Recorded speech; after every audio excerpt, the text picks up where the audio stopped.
주말 사이에 이 베네수엘라 마두로 정권이 축출되면서 다시 한번 지정학적 리스크가 커졌지만 이 연말에 아쉬웠었던 산타랠리를 이제서야 새해 들어서 복구하고 있는 뉴욕 증시입니다.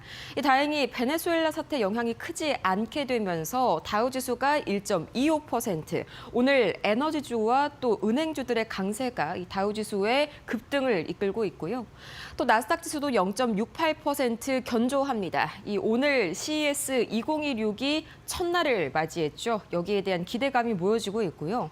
또 이어서 S&P 500도 0.61% 계속해서 견조한 흐름 이어가고 있는 뉴욕 증시. 오늘 장에서의 과연 자금 흐름은 어떻게 흘러가고 있을지 바로 히트맵 통해서 만나보시죠. 빨간불이 하락불이고요. 초록불이 상승불입니다. 오늘은 확실히 이 종목별 장세, 특히나 섹터별 장세가 뚜렷하게 갈리고 있는데 이 헬스케어가 오늘은 빨간불을 좀 켜고 있죠. 일라일릴리가 3%대 약세 보여주고 있습니다. 이 밤사이에 노보노디스크가 먹는 이 GLP-1 치료제, 쉽게 말해서 알약형 이 위고비를 미국 전역에 출시했다는 소식과 더불어서 본격적인 가격 경쟁에 돌입했다는 소식이 다시 한번 이 실적에 대한 불안감을 확대시키고 있는 그런 헬스케어 관련주들이고요. 이 나머지는 대체로 상승불을 켜고 있습니다. 특히나 오늘은 금융주들이 굉장히 강한 상승세를 보여주고 있죠. 이 실적 발표를 앞두고 다시 한번 실적에 대한 기대감이 커지고 있는 탓이고요. 오늘 이 CES 2026을 앞두고 이 기술주들은 약간의 편차를 보여주고 있는데 특히나 M7 중에서 테슬라가 3%대, 또 아마존이 2.75% 강세 보이고 있는 반면에 이 정작 CES 2026에서 기조 연설을 이 젠슨 왕 엔비디아 CEO와 또 리사수 AMD CEO가 앞두고 있죠. 이 두 가지 종목의 주가는 하락세를 보이고 있습니다. 엔비디아가 0.63%, AMD도 1.21% 하락 중인데 이 굉장히 두 기조 연설에 대한 기대가 큰 만큼 여기에서 이걸 충족시켜주는 발언이 나오지 못할 경우 하락할 수 있다는 경계감이 확대된 영향으로 풀이됩니다. 그렇다면 과연 이런 장세를 만든 이 밤사이에 세 가지의 이슈 어떤 게 있었을지 바로 체크해 보시죠. 가장 먼저 현재 시각으로 3일이었습니다. 이 트럼프 대통령 미국이 바로 이 베네수엘라를 공습해서 마두로 정권을 축출하고 이 대통령 부부 내외를 체포를 한 바가 있었죠. 이 때문에 주말 사이에 이 지정학적 리스크가 고조되면서 시장이 흔들리지 않을까 하는 우려감이 있었는데 다행히 시장에는 플러스 영향이 더 크게 나타나고 있습니다. 다음 장 통해서 조금 더 자세하게 보시죠. 우선 트럼프 대통령의 관련 발언부터 체크를 해보도록 하겠습니다. 이 트럼프 대통령이 미국이 베네수엘라를 운영할 것이다라고 밝히면서 다시 한번 좀 지정학적인 충돌이 고조되지 않을까 했는데 다행히도 여러 전문가들의 의견에 따르면 과거에 이라크를 점령하고 통치했던 방식과는 조금 더 다르게 경제에 미치는 영향이 조금 더 제한적일 것이라는 전망이 현재로서는 유효합니다. 이 때문에 증시의 하방은 막혀 있는 상황이었고요. 또 거기에 오늘 에너지주들이 밤사이에 굉장히 폭등세를 보였는데 예를 들어서 코노코필립스가 3%, 쉐브론이 5%, 할리버튼이 9% 이상 급등했습니다. 이번에 베네수엘라 공습의 최대 수혜주로 에너지주들이 꼽히고 있는데 이 트럼프 대통령이 미국의 석유 회사들이 베네수엘라에 망가진 이 석유 인프라를 대대적으로 복구하고 대거 투자를 집행할 것이라고 밝히면서 대표적인 이 인프라 복구주로 영향을 받고 있기 때문입니다. 그럼 다시 한번 종전의 이슈로 한번 돌아가 볼까요? 오늘 또 은행주들도 굉장히 히트맵에서 상승불을 켜고 있었죠. 이 5대 은행주라고 하면은 뱅크 오브 아메리카, 또 JP 모건, 웰스파고, 또 모건 스탠리 이렇게 한번 꼽을 수가 있겠는데 이 은행들이 장중에 사상 최고치 신고가를 경신을 했습니다. 이 때문에 다우 지수가 49,000포인트를 돌파하는 등 마찬가지로 사상 최고치를 기록을 했는데 이 은행주들 대표적으로 현재 시각 13일 JP 모건을 필두로 4분기 어닝 시즌의 스타트를 끊어주는 기업들이죠. 그중에서 실적 발표를 앞두고 다시 한번 이 트레이더들의 거래 수수료가 폭등하고 있습니다. 이 때문에 실적 기대감이 올라가면서 오늘 사상 최고치를 경신을 했고요. 또 이어서 CES 2026 오늘부터 이제 본격적으로 막을 엽니다. 여기 그걸 앞두고 AI 낙관론이 시장에 퍼지고 있는데 이 관련된 이슈들 뒷장 통해서 자세하게 보시겠습니다. 가장 먼저 월가의 기대 포인트 세 가지를 짚고 넘어갈까요? 이 핵심 키워드는 역시 다 피지컬 AI, 로보틱스입니다. 이 젠슨왕 CEO의 로보틱스 관련 발언도 굉장히 중요하게 기대를 모아주고 있는데 우선은 두 번째로 체크해야 되는 포인트가 바로 엔비디아의 젠슨왕 CEO 그리고 AMD의 리사수 CEO가 현재 시각으로 6일 기조연설 키노트를 앞두고 있습니다. 참고로 젠슨왕 CEO의 경우에는 우리 시각으로 오전 6시, 불과 이제 10초 정도 남았습니다. 이 우리 시각으로 오전 6시에 기조연설을 앞두고 있고요. 엔비디아는 새로운 게임용 제품 그리고 AI 제품에 대한 발표가 기대감을 모으고 있고 또 AMD도 새롭게 AI 제품군에 대한 뭔가 업데이트가 있지 않을까 시장은 이렇게 바라보고 있습니다. 이 두 가지에 대해서 제대로 충족이 안 된다면 당연히 실망 매물에 따른 급락이 나올 수도 있겠죠. 또 CES에서의 패널 토론도 굉장한 기대감을 모아주고 있는데 시놉시스와 퀄컴 또 엔비디아와 D-Wave 퀀텀의 경영진이 참여하는 만큼 AI 반도체 더 나아가서 AI 전체 생태계와 양자 컴퓨팅까지 함께 움직일 수 있는 기회가 되고 있다. 이렇게 시장은 보고 있고요. 또 밤사이에 AI 반도체 관련 호재들도 이어졌습니다. 대표적인 게 바로 폭스콘 관련 이야기였는데 이 폭스콘 애플과 엔비디아의 공급사죠. 이 AI 수요로 4분기 매출이 22%나 전년 동기 대비해서 증가하면서 사상 최고치의 매출을 기록했고요.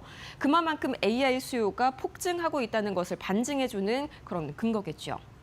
또 이어서 번스타인은 ASML의 시장 수익률을 아웃퍼폼으로 상향했는데 이 올해를 앞두고 다수의 긍정적인 촉매들이 예상이 되어 있다. 그중에 하나가 바로 이 AI 수요에 관련된 부분이었고요. 또 멜리우스는 인텔과 마벨에 대해서 투자 의견을 중립에서 매수로 상향했습니다.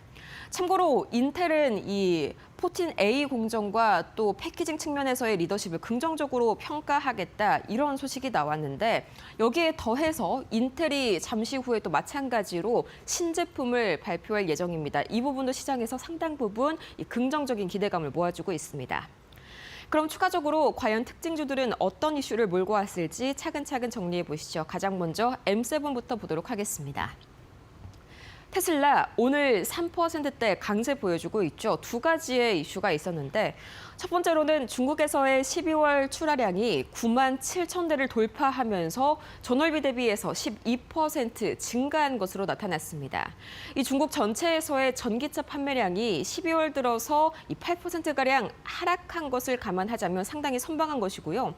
또 이 머스크 CEO가 트럼프 대통령과 즐거운 저녁 식사를 가졌다라면서 이 현재 시각으로 4일 자신의 SNS에 트럼프 대통령의 마러라고 리조트에서 부부 내외와 함께 저녁 식사를 가지는 사진을 올렸습니다. 이 때문에 둘 사이의 관계가 완전한 화해 국면으로 진입한 것이 아니냐 하는 기대감도 마찬가지로 테슬라의 주가를 끌어올리는 원동력이 되고 있고요. 이어서 아마존도 오늘 2% 후반대 견조한 상승 보여주고 있습니다.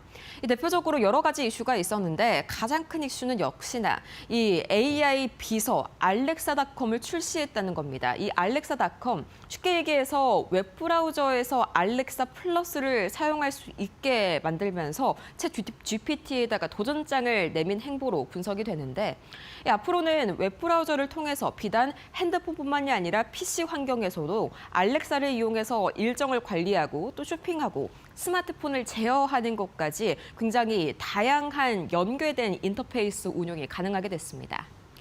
이어서 구글도 보도록 할 텐데요. 구글도 오늘 굉장히 좋은 움직임을 보여줬습니다.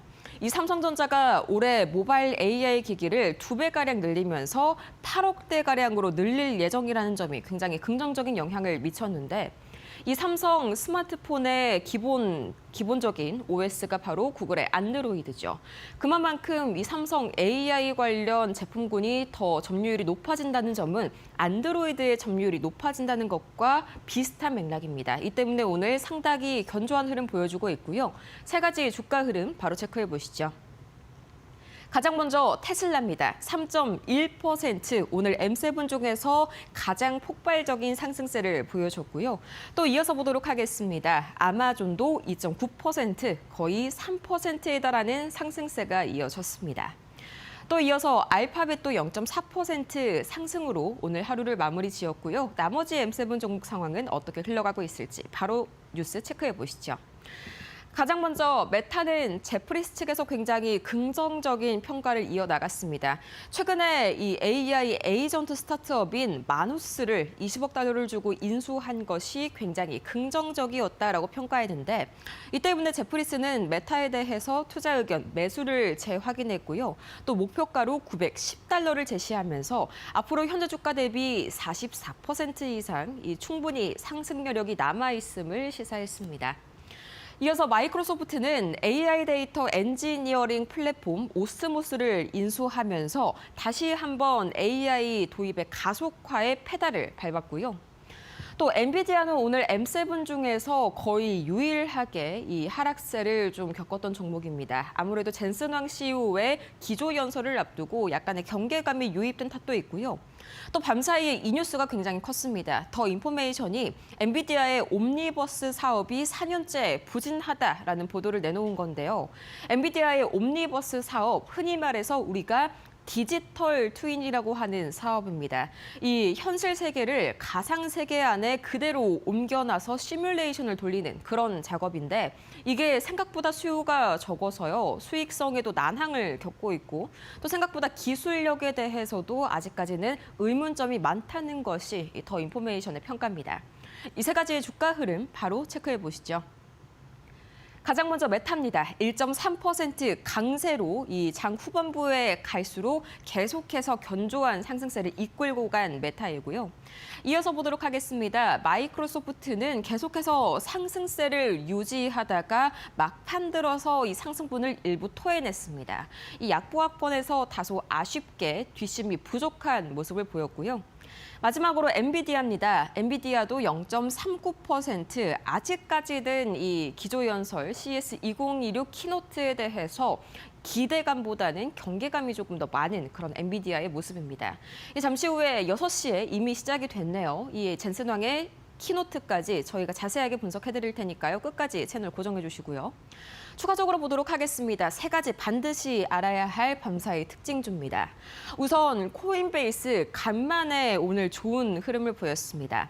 골드만삭스에서 평균 이상의 매출 성장이 지속될 것이라면서 기대감을 남겼기 때문인데 이 때문에 골드만삭스는 코인베이스에 대한 투자 의견을 기존 중립에서 매수로 한 단계 상향 조정했고요. 또 오늘 비트코인이 간만에 93,000달러 선을 돌파했습니다. 하루 사이에 3% 이상 오른 건데 이 정도 전반적으로 오늘 암호화폐 관련주들에 긍정적인 영향을 미쳤습니다. 이어서 우리에게 이제 약간 무서운 부엉이로 좀 각인이 되고 있죠. 이 듀오링고 광고를 보면은 참 웃음 지으시는 분들 많으실 텐데 이렇게 뱅크 오브 아메리카도 듀오링고의 엔터테인먼트 제품으로서의 가치가 무궁무진하고 이게 아직까지는 성장에 반영이 제대로 되지 않았다면서 충분히 추가 상승 여력이 있다고 평가했습니다. 이 듀오링고에 대한 투자 의견을 중립에서 매수로 한 단계 마찬가지 상향 조정했고요. 이 쉐보론 대표적으로 오늘 에너지주들의 강세 그중에서도 유일하게 베네수엘라 내 관련 인프라 시설을 갖추고 있는 기업입니다.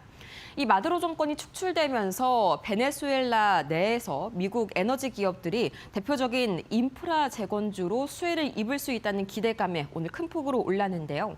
세 가지의 주가 흐름 바로 챙겨보시죠. 가장 먼저 코인베이스입니다. 오늘 7.7% 간만에 이 시원한 상승세 보여준 암호화폐 관련주들이고요. 이어서 듀오링고 보도록 하겠습니다. 듀오링고 4.91% 거의 5%에 가까운 급등세 시현했습니다. 추가적으로 에너지주들 밤사이에 폭등세를 보였었죠. 쉐보론도 계속해서 5%대 강세로 오늘 하루 마무리 지었습니다. 그렇다면 과연 6가지의 과연 이 매크로 지표들은 어떻게 움직일지 가장 먼저 국제유가 확인을 해봐야겠죠. WTI 국제유가는 1.73% 올랐습니다. 배럴당 아직까지도 58달러 선이면 역사적으로는 사실 거의 신저가 수준의 레벨에 있다. 이렇게 평가할 수가 있겠죠. 이 베네수엘라가 공습을 받긴 했었지만 이 전 세계 석유 생산량의 1%가 채 되지 않은 100만 달러 정도를 연간 생산을 합니다. 이 때문에 국제유가에 미치는 영향은 제한적일 것이다라는 월가의 전망이 현재 우세하고요. 그 모습이 실제로도 나타나고 있습니다. 큰 폭의 변동은 없었죠. 이어서 원달러 환율은 1,440원 선 중반대 여전히 지나가고 있었습니다. 마찬가지로 이 달러도 크게 움직이지가 않았습니다. 이 베네수엘라 사태가 시장에 미치는 영향이 제한적이기 때문에 아무래도 달러의 움직이는 폭도 적었고요. 이 원달러 환율도 우리의 걱정과는 달리 아직까지는 안정적인 폭에서 움직이고 있습니다. 추가적으로 비트코인 보도록 할까요? 9만 3천 달러 선을 넘어서 이제는 9만 4천 달러까지 돌파한 비트코인입니다. 이 암호화폐 데이터 기업 테넥스 리서치에서 비트코인이 강세 추세에 진입했다 이런 보고서를 한 가지 냈는데 두 가지 이유를 들었습니다. 첫 번째로는 거래량이 상당 부분 회복이 됐다. 이 부분을 짚었고요. 또 두 번째로는 계속해서 비트코인에 대한 기관들의 입지가 새해를 맞아서 개선되고 있다. 이런 전망도 함께 내놨습니다. 또 추가적으로 금과 금 가격은 상승했고요. 또 미국채 2년물과 10년물 등 이 국채 가격은 상승을 하면서 반대로 국채 금리는 하락하게 됐습니다. 공통적인 게 바로 안전자산이라는 것이죠. 이 베네수엘라가 공습을 받으면서 안전자산 선호 심리가 올라가게 됐습니다. 이 때문에 금 가격은 다시 한번 온스당 4,400달러 선을 돌파했고요. 미국채 2년물과 10년물은 가격은 상승, 국채 금리는 하락했습니다. 두 가지가 반대로 움직인다는 점 다들 알고 계실 겁니다. 추가적으로 밤사이에 구리가 톤당 13,000달러를 돌파하면서 거의 5%가량 다시 한번 급등했습니다. 사상 최고치를 기록한 구리라는 점 다시 한번 파악해 보시면 오늘 구리 관련주들 움직임도 한눈에 들어오실 겁니다. 마지막으로 세 가지 이 지수들 종가 기준으로 상황 보시죠. 가장 먼저 다우지수 오늘 에너지주와 또 은행주들의 강세에 힘입어서 1% 이상, 1.2% 강세로 마무리가 됐고요. 나스닥도 0.7%, S&P 500도 0.64%, 새해 들어서 두 거래일 연속을 상승으로 마무리 지은 밤사이 뉴욕 증시입니다. 지금까지 뉴욕 증시 마감 상황 봤습니다.